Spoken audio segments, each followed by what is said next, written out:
என்ன வேணான்னு சொல்லி தூக்கி போட்டு போனவ தானே நீ? என்ன பெரிய பணக்காரன் நினைச்சு லவ் பண்ணாங்க. நான் பணக்காரன் இல்லைன்னு தெரிஞ்சதும் குப்பையை தூக்கி போடுற மாதிரி தூக்கி போட்டு போயிட்டாங்க. நான் எவ்வளவா சொன்னேன் ப்ரோ மேடம் கிட்ட, நீங்க நினைக்கிற மாதிரிலாம் நான் உங்களை வச்சுக்கிறேன், நான் உங்களை நல்லா பாத்துக்கிறேன்னு கெஞ்சினேன்.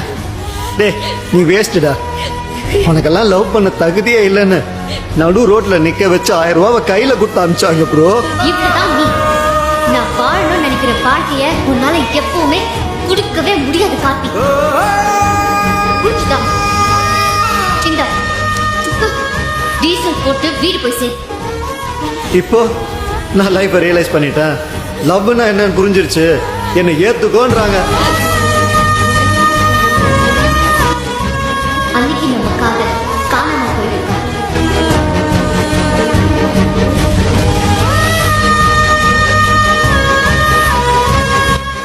இப்ப சொல்லுங்க, நான் அவங்களை ஏத்துக்கணுமா?